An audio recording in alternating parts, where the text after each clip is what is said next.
Hello students. आज का जो वीडियो है वो है हमारा क्वाड्रिलेटरल्स के टाइप के ऊपर कि एक क्वाड्रिलेटरल है तो उसके कितने टाइप्स हो सकते हैं। ठीक है, तो उस पर बेस्ड हमारा वीडियो है कि एक क्वाड्रिलेटरल के क्या टाइप्स होते हैं और उसके प्रॉपर्टीज क्या होते हैं। ठीक है, तो चलिए हम लोग स्टार्ट करते हैं क्वाड्रिलेटरल्स चैप्टर के टाइप्स के बारे में। ठीक है, तो सबसे पहला जो टाइप है वह है ट्रेपीजियम। क्या है? ट्रेपीजियम की बात कर रहे हैं।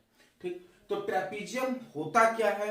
ठीक है, पहले उसको हम लोग समझते हैं और फिर उसके प्रॉपर्टीज के बारे में बात करते हैं। तो ट्रेपीजियम क्या होता है कि एक ऐसा क्वाड्रिलेटरल, ठीक है, जिसका, अच्छा मान लिया क्वाड्रिलेटरल है, तो क्वाड्रिलेटरल है तो 4 लाइन सेगमेंट्स का एक क्लोज्ड फिगर होगा, उसी को हम लोग क्वाड्रिलेटरल कहते हैं। तो देखिए इस फिगर में 1 2 3 4 साइड्स है। अब 4 साइड्स में जब कोई दो साइड, कोई 2 अपोजिट साइड्स की बात करें, अगर वो पैरेलल होगा, वन एंड ओनली, कौन सा? अपोजिट पेयर, या तो ऊपर वाला पेयर या फिर साइड वाला पेयर, दोनों में से कोई एक ही पेयर जब पैरेलल होगा तब यह ऐसा जो फिगर बनेगा उसको हम लोग कहेंगे ट्रेपीजियम। क्या कहेंगे? ट्रेपीजियम। तो मान लीजिए ए बी सी डी, एक क्या है? एक हमारे पास क्वाड्रिलेटरल है। एबीसीडी को क्वाड्रिलेटरल क्यों कह रहे हैं? क्योंकि इसका 4 साइड्स है, 4 साइड्स है, तो ये एक क्वाड्रिलेटरल है। ठीक है, अब इस क्वाड्रिलेटरल में अगर ए बी साइड को अगर हम कंसीडर कर रहे हैं तो ए बी के अपोजिट कौन सा साइड है? डीसी। अगर इस क्वाड्रिलेटरल में ए बी जो है और ऐसा वाला सिंबल पैरेलल लाइन को क्या करता है? रिप्रेजेंट करता है, पैरेलल लाइन को रिप्रेजेंट करता है। अब पैरेलल लाइन का कॉन्सेप्ट यहां समझ लेते हैं। मान लीजिए कि दो लाइन है, ठीक है, दो स्ट्रेट लाइन की बात कर रहे हैं, और ये दो स्ट्रेट लाइन जब आपस में कभी नहीं मिले तब ऐसे लाइन को कहते हैं पैरेलल लाइन। और पैरेलल लाइन का एक प्रॉपर्टी ये होता है कि जब भी एक पॉइंट से हम परपेंडिकुलर ड्रॉ करेंगे, किसी भी पॉइंट से परपेंडिकुलर अगर हम ड्रॉ करेंगे, परपेंडिकुलर मतलब एक 90 डिग्री वाला लाइन, ठीक है, तो ये इसका कहलाता है, ये हाइट ऑफ पैरेलल लाइंस, दो लाइंस है उसका ये हाइट कहलाता है। ये हाइट का वैल्यू ईच केस में क्या होगा? सेम रहेगा, कांस्टेंट रहेगा। तो जब दो लाइन के बीच में अगर उसका डिस्टेंस कांस्टेंट रहता है तो इन दोनों लाइन को हम लोग कहते हैं पैरेलल लाइन। और पैरेलल लाइन का अगर रियल लाइफ एग्जांपल हम देखें तो हमारा जो बोर्ड होता है, ब्लैक बोर्ड या व्हाइट बोर्ड जो होता है, उसके दोनों अपर और लोअर जो लाइंस होते हैं, साइड्स होते हैं, वो एक लाइन को रिप्रेजेंट करता है और ये दोनों पैरेलल होते हैं। और दूसरा है रेलवे ट्रैक। रेलवे ट्रैक को तो आप लोग बहुत अच्छे से जानते होंगे। तो रेलवे ट्रैक जो होता है वो भी पैरेलल लाइन को रिप्रेजेंट करता है। तो अब देखिए अगर ए बी साइड को हम कंसीडर कर रहे हैं और ए बी साइड के अपोजिट में कौन सा साइड है? सी डी साइड है। तो अगर A B side C D side के पैरेलल हो जाए और ये दोनों साइड अगर आपस में नॉन पैरेलल हो तब इसको हम लोग कहेंगे क्या? कि ये एक क्या है? ट्रेपीजियम है। क्या है? ट्रेपीजियम। तो एक क्वाड्रिलेटरल ऐसा जिसका अपोजिट साइड अगर पैरेलल हो तो उसको हम लोग कहते हैं ट्रेपीजियम। ठीक है, अब ट्रेपीजियम का एक टाइप होता है। ठीक है, तो मान लेते हैं कि फिर हमारे पास एक दूसरा फिगर है, पी क्यू आर एस। अगर इसमें, इस फिगर में पी क्यू आर एस में अगर पी क्यू जो साइड है अगर वो पैरेलल है एस आर के, तब ये हो गया हमारा ट्रेपीजियम। तब क्या हो गया? ट्रेपीजियम। लेकिन जो नॉन पैरेलल साइड है, यहां पर नॉन पैरेलल साइड कौन कौन है? एक तो है पी एस और दूसरा है क्यू आर। ठीक है, अगर ये दोनों साइड आपस में इक्वल हो जाए, फिर से समझिएगा क्या कह रहे हैं कि अपोजिट साइड पैरेलल हो गया और जो दो नॉन पैरेलल साइड है अगर वो आपस में इक्वल हो जाए तो ऐसे ट्रेपीजियम को कहते हैं हम लोग आइसोसेलेस ट्रेपीजियम। ऐसे ट्रेपीजियम को क्या कहते हैं हम लोग? Isosceles trapezium. ओके, तो ये था हमारा ट्रेपीजियम का कॉन्सेप्ट। फिर से एक बार रिवाइज कर लेते हैं कि एक ऐसा क्वाड्रिलेटरल जिसका अपोजिट साइड क्या हो? आपस में पैरेलल हो, तो इसको कहते हैं हम लोग ट्रेपीजियम। और इसी का एक टाइप क्या है कि जब अपोजिट साइड पैरेलल है और जो नॉन पैरेलल साइड्स है वो अगर आपस में इक्वल हो जाए तो ऐसे फिगर को कहते हैं क्या, आइसोसेलेस ट्रेपीजियम। तो उम्मीद करते हैं ट्रेपीजियम का कॉन्सेप्ट आपको बहुत अच्छे से समझ में आया होगा। नेक्स्ट हमारा है पैरेललोग्राम। नेक्स्ट है पैरेललोग्राम। चलिए पैरेललोग्राम के बारे में हम लोग समझते हैं।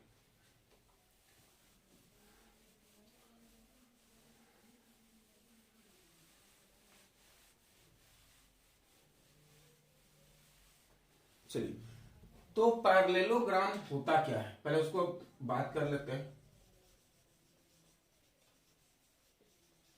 पैरेललोग्राम, जब एक पेयर ऑफ पैरेलल लाइन, ठीक है, दूसरे पेयर ऑफ पैरेलल लाइन को कट करता है, मतलब दो पैरेलल लाइन हॉरिजॉन्टल और दो पैरेलल लाइन लगभग वर्टिकल के जैसा अगर कट करता है, ठीक है, तो कट करने से दो पैरेलल लाइन के सेट को कट करने से हमारे पास यहां पर एक क्वाड्रिलेटरल का फॉर्मेशन हो रहा है। ध्यान दीजिए, ए बी सी डी, ठीक है, ए बी सी डी, ठीक है।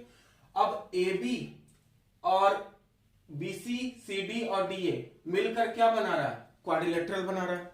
तो ये क्वाड्रिलेटरल तो है, लेकिन क्वाड्रिलेटरल में किस टाइप की बात कर रहे हैं, तो देखिए यहां पर अब दोनों पैरेलल लाइन होने का मतलब कि अगर रेस्ट ऑफ लाइन को अगर हम इरेज कर दें, हटा दें, तो एक इस टाइप का फिगर आएगा, ठीक है। इस टाइप का फिगर जब आएगा तो देखिए ए बी और सी डी आपस में क्या है, A B parallel to C D आपस में पैरेलल है, और ए डी पैरेलल टू किसके पैरेलल है, बीसी के। तो जब अपोजिट साइड आपस में पैरेलल हो जाए, अपोजिट साइड आपस में पैरेलल हो जाए, तो ऐसे फिगर को हम लोग कहते हैं कि ये क्या है, पैरेललोग्राम। क्लियर, ये ऐसा फिगर क्या हो गया हमारा, पैरेललोग्राम हो गया। अब पैरेललोग्राम तो मालूम चल गया क्या, कि दोनों अगर अपोजिट साइड आपस में पैरेलल हो जाए तो हम उसको पैरेललोग्राम कहेंगे। तो इसका प्रॉपर्टी होता है क्या, पहला कि जो अपोजिट साइड जो जो पैरेलल है, जो जो साइड पैरेलल है वो साइड आपस में इक्वल भी होगा, ठीक है। जो जो साइड पैरेलल है वो साइड क्या होगा, आपस में इक्वल भी होगा। तो हम लोग कह सकते हैं कि एक क्वाड्रिलेटरल तभी पैरेललोग्राम बन सकता है जब उसका अपोजिट साइड्स पैरेलल हो और इक्वल हो, और दूसरा जो अपोजिट साइड है वो भी आपस में क्या हो, पैरेलल हो और इक्वल हो।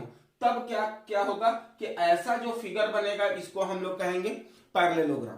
क्लियर। अब पैरेललोग्राम का तो दो प्रॉपर्टी हम लोग को मालूम चल गया। पहला क्या होता है कि अपोजिट साइड पैरेलल और इक्वल होता है, ठीक है, दोनों अपोजिट साइड आपस में पैरेलल होगा और इक्वल होगा, ठीक। अब इसका अगर हम डायगोनल ड्रॉ करें, ठीक है, कौन कौन डायगोनल होगा, AC और BD। ये डायगोनल जब ड्रॉ करेंगे तो डायगोनल क्या करेगा, इसको आपस में बाइसेक्ट करेगा।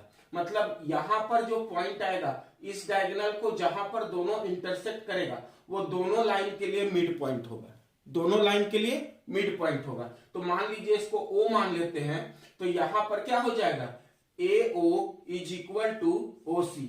यहां पर मिड पॉइंट होने के कारण ये जो पोर्शन है AO और दूसरा जो पोर्शन है OC, ये दोनों आपस में क्या हो जाएगा, इक्वल हो जाएगा।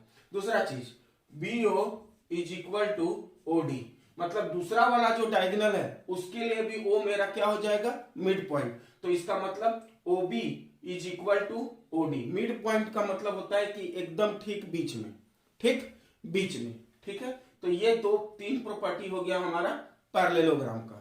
अब बात करते हैं रोम्बस का। चलिए, तो हम लोग अब डिस्कस करते हैं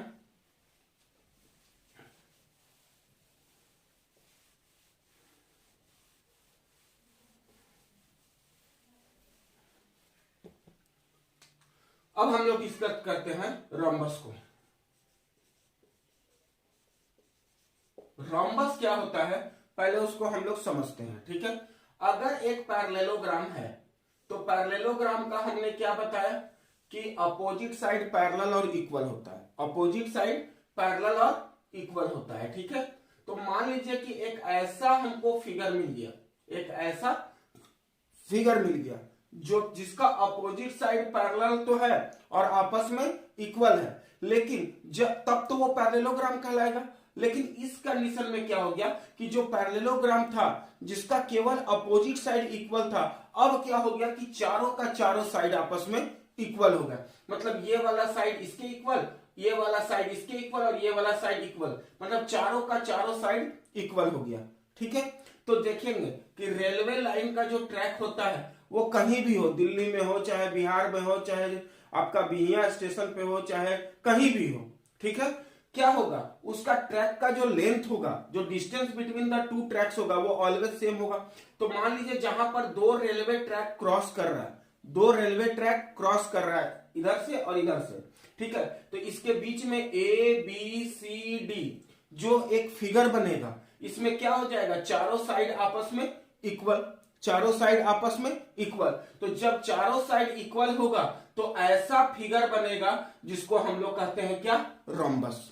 उसको हम लोग क्या कहते हैं, रोम्बस कहते हैं। क्लियर, तो यहां पर ABCD अगर एक क्वाड्रिलेटरल है और क्वाड्रिलेटरल होने के कारण अपोजिट साइड्स अगर इसका पैरेलल है, अपोजिट साइड्स पैरेलल है और चारों का चारों साइड आपस में अगर इक्वल होगा, तब ये क्या होगा, हमारा रोम्बस कहलाएगा। ठीक है, अब रोम्बस का पहला property, opposite sides equal, sorry opposite sides are parallel और ऑल साइड्स आर इक्वल, पहला प्रॉपर्टी। दूसरा कह रहा है क्या कि अगर इसके डायगोनल को हम ड्रॉ करें, इसके डायगोनल को ड्रॉ करें, कौन कौन डायगोनल बनेगा, AC एंड BD अगर O पॉइंट पर इंटरसेक्ट कर रहा है, तो पहला प्रॉपर्टी अब डायगोनल से रिलेटेड कि जब इंटरसेक्ट करेगा तो यहां पर जो एंगल बनाएगा वो बनाएगा 90 डिग्री, जो सेंटर पर एंगल बनाएगा दोनों डायगोनल के इंटरसेक्ट करने के कारण वो बनाएगा 90 डिग्री। अब दोनों जब इंटरसेक्ट किया तो इंटरसेक्ट करने का मतलब क्या हो गया कि ये इंटरसेक्ट ना करके अब बाइसेक्ट करेगा। तो जिस तरह पैरेललोग्राम में डायगोनल बाइसेक्ट कर रहा था, इस कंडीशन में भी डायगोनल्स क्या करेंगे, आपस में बाइसेक्ट करेंगे। और बाइसेक्ट करने का मतलब क्या हो गया कि O जो है वो AC का भी मिड पॉइंट हो गया और BD का भी मिड पॉइंट हो गया, लेकिन इसके बीच में जो एंगल बनेगा वो क्या बनेगा, 90 डिग्री। यह था प्रॉपर्टी ऑफ रोम्बस। क्लियर, अब चलिए नेक्स्ट हम लोग बढ़ते हैं रेक्टेंगल के बारे में कि रेक्टेंगल क्या कह रहा है।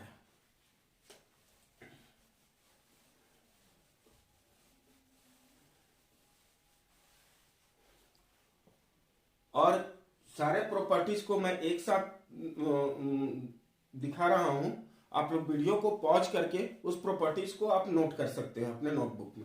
चलिए अब बात करते हैं हम लोग किसका, रेक्टेंगल का। ठीक है, तो रेक्टेंगल की जब हम बात कर रहे हैं, ठीक है, तो एक ऐसा फिगर का बात कर रहे हैं, जैसे मान लीजिए कि रेक्टेंगल जो बना है वो कहां से बना है, क्वाड्रिलेटरल से। अब क्वाड्रिलेटरल के टाइप्स को जब हम पढ़ रहे हैं तो इसमें भी 4 साइड्स होगा।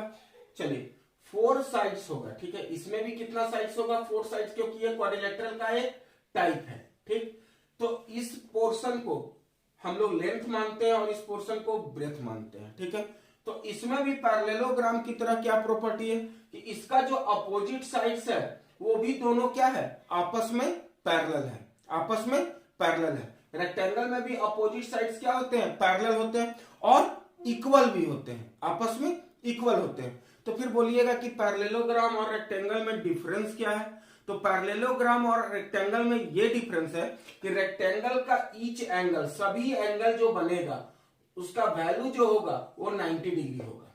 ठीक, और 90 डिग्री के अलावा कोई भी एंगल बन जाए तो उस रेक्टेंगल को हम लोग कहते हैं पैरेललोग्राम।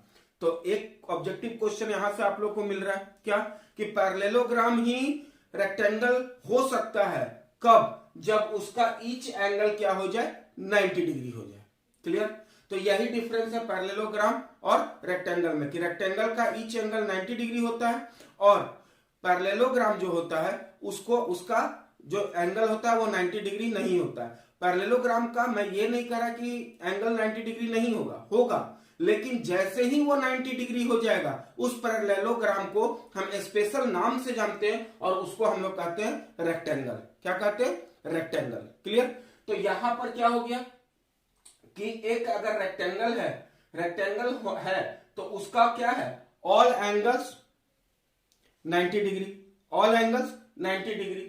अब एक चीज और, अगर रेक्टेंगल है तो इसके प्रॉपर्टी के बारे में भी बात कर ले, opposite sides parallel and equal. तो जैसा पैरेललोग्राम का चल रहा था इसमें भी वैसा ही चल रहा है। इसमें भी अगर हम डायगोनल ड्रॉ करें तो डायगोनल क्या होता है, आपस में क्या करता है, बाइसेक्ट करता है। लेकिन रेक्टेंगल में एक प्रॉपर्टी और अलग है, अगर ए बी सी डी हमारे पास रेक्टेंगल है और ए सी और बी डी को अगर हम डायगोनल माने हैं तो ए सी जो डायगोनल है वो बी डी डायगोनल के बराबर होगा। मतलब इस केस में दोनों का दोनों डायगोनल क्या हो जाएगा, सेम हो जाएगा। समझ में आया? चलिए अब आगे बढ़ते हैं, स्क्वायर के बारे में बात करते हैं।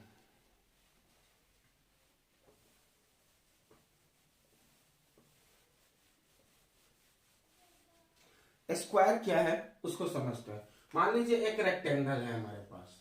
अब रेक्टेंगल को हमने क्या किया कि मन कर रहा था कि रेक्टेंगल है, ठीक है, उसका लेंथ ब्रेथ से ज्यादा है। अब हमने क्या किया कि उसके लेंथ वाले पोर्शन को उतना ही कर दिया जितना कि इसका ब्रेथ वाला है। मतलब लेंथ और ब्रेथ दोनों का वैल्यू को क्या कर दिए, इक्वल कर दिए। अब लेंथ और ब्रेथ जब इक्वल हो गया तो कैसा फिगर मिल रहा है, एक ऐसा फिगर क्वाड्रिलेटरल जिसका सभी का सभी साइड क्या है, आपस में इक्वल है, आपस में इक्वल है, ठीक है। लेकिन रेक्टेंगल में क्या होता है, ईच एंगल 90 डिग्री होता है। तो यहां पर जो एक ऐसा क्वाड्रिलेटरल बना जिसका चारों साइड आपस में क्या है, इक्वल है, और ईच एंगल जो बना रहा है, मेजर कर रहा है, वो कितना डिग्री का कर रहा है, 90 डिग्री का। तो जैसा एक रेक्टेंगुलर फिगर से जब हम उस फिगर को इस तरह कन्वर्ट करते हैं कि उसका ऑल साइड्स इक्वल हो जाए, ऑल साइड्स इक्वल हो जाए, ठीक है, तो उसको हम लोग कहते हैं क्या, स्क्वायर। क्या कहते हैं, स्क्वायर कहते हैं। तो स्क्वायर तो हम लोग समझ गए। अब इसके प्रॉपर्टीज के बारे में डिस्कस करते हैं। तो सेम प्रॉपर्टी जैसा पैरेललोग्राम कर रहा है वो, क्योंकि उसी का ये स्पेशल केस है तो उसका प्रॉपर्टी को ये फॉलो करेगा। क्या, opposite sides are parallel and equal, each angle measures 90 degree, each angles measures 90 degree. और अगर इसका हम डायगोनल बना दें, इसका हम डायगोनल बना दें, ध्यान दीजिए कौन कौन डायगोनल बनेगा। अगर इसका नेमिंग किए हैं ए बी सी डी, तो ए सी और बी डी जो डायगोनल बनेगा, ठीक है, वो आपस में तो इक्वल होगा। A B is equal to, sorry, A C is equal to B D, A C is equal to B D, ये दोनों आपस में क्या होगा, इक्वल होगा, ठीक। और इक्वल होने के बाद अगर ये दोनों बाइसेक्ट कर रहा है, ओ पॉइंट पर क्या करेगा, बाइसेक्ट करेगा। बाइसेक्ट करने का मतलब ये इसके इक्वल, ये इसके इक्वल। अच्छा, दोनों डायगोनल अगर इक्वल है, अगर ओ मेरा मिड पॉइंट है, तो ये दोनों अगर लाइन इक्वल है तो दोनों का हाफ करेंगे तो इक्वल होगा। मतलब चारों का चारों क्या हो जाएगा, O A, O B, O C and O D, ये चारों का वैल्यू क्या हो जाएगा, इक्वल हो जाएगा, ठीक है। और क्या एक और इसमें प्रॉपर्टी ऐड हो जाता है कि जो एंगल बाइसेक्ट कर रहा है वो यहां पर जो एंगल सेंटर पर एंगल बनाएगा, किसके द्वारा, दो डायगोनल्स के बाइसेक्ट करने के कारण जो सेंटर पर एंगल बनेगा वो मेरा कितना बनेगा, तो वो बनेगा 90 डिग्री, वो बनेगा 90 डिग्री। क्लियर।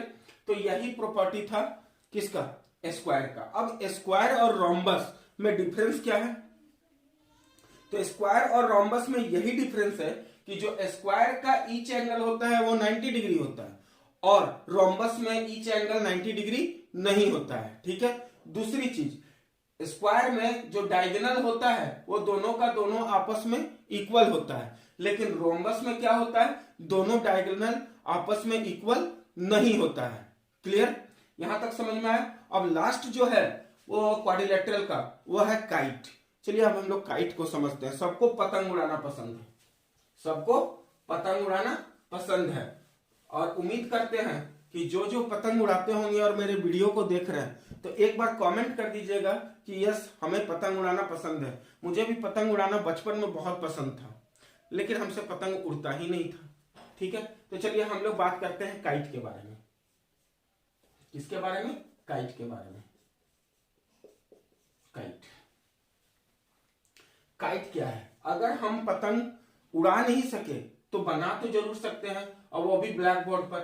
ठीक है, तो देखिए इस टाइप से पतंग बनता है, इस टाइप से पतंग बनता है। ठीक है, इसी को हम लोग कहते हैं काइट। इस टाइप का जो शेप होता है इसी को हम लोग कहते हैं काइट। ठीक है, अब काइट को क्या हम दो भाग में बांट सकते हैं? तो भाग में कैसे बांटना है उसको समझिए। हम लोग अपर पार्ट और लोअर पार्ट में डिवाइड करते हैं। तो ये दोनों वर्टेक्स को मिलाते हैं जब आपस में, तो देखिए काइट मेरा एक, इसको अगर हम एक्सटेंड कर दें, ठीक है, तो ये अपर पार्ट हो गया और ये लोअर पार्ट हो गया। ठीक, तो देखिए इसका भी कितना साइड है? 4 साइड्स है। कितना साइड्स है? 4 साइड्स है। अब 4 साइड्स में है तो ये क्वाड्रिलेटरल है। ठीक है, अब क्वाड्रिलेटरल है तो कैसा टाइप का क्वाड्रिलेटरल है? तो एक इस टाइप से इसको अरेंज किया गया है कि इसका नाम दिया गया है काइट। अब काइट का स्पेशल प्रॉपर्टी क्या होता है कि जब इसको हम दो भाग में बांट दें, अपर एंड लोअर पार्ट में, तो अपर पार्ट में जो जो साइड होगा, जो जो साइड होगा, जैसे ये साइड और ये साइड, इन दोनों साइड को हम एडजेसेंट साइड कह सकते हैं। तो अपर पार्ट का जो एडजेसेंट साइड है और लोअर पार्ट का जो एडजेसेंट साइड है, ये वाला और ये वाला साइड, ये वाला और ये वाला साइड, ये दोनों आपस में क्या होता है? इक्वल होता है। अगर अब इसका नेमिंग कर दे ए बी सी डी, ठीक है, तो हम लोग इजीली कह सकते हैं कि इसका पहला प्रॉपर्टी होता है कि AD is equal to CD। ये वाला जो साइड है वो इस वाले साइड के इक्वल है। और दूसरा क्या होता है? AB is equal to BC। ये वाला जो साइड है वो इस वाले साइड के इक्वल है। तो क्या कह रहा है? तो काइट हम कब कहेंगे? तो एक ऐसा हमको क्वाड्रिलेटरल मिल जाए जिसको हम अपर और लोअर पार्ट में अगर डिवाइड करें, अपर और लोअर पार्ट में डिवाइड करें, तो अपर वाले के दोनों जो साइड है, एडजेसेंट साइड, वो आपस में इक्वल होने चाहिए, और लोअर पार्ट का भी जो दो एडजेसेंट साइड है वो भी आपस में क्या होना चाहिए? इक्वल होना चाहिए। क्लियर? तो यही हमारा था क्या? Types of quadrilateral. और उम्मीद करते हैं कि टाइप ऑफ क्वाड्रिलेटरल आपको बहुत अच्छे से समझ में आया होगा और उसके प्रॉपर्टी को भी आप बहुत अच्छे से अब समझ चुके हैं। ठीक है, तो चलिए आज के लिए इतना, नेक्स्ट क्लास में मिलते हैं, तब तक के लिए धन्यवाद।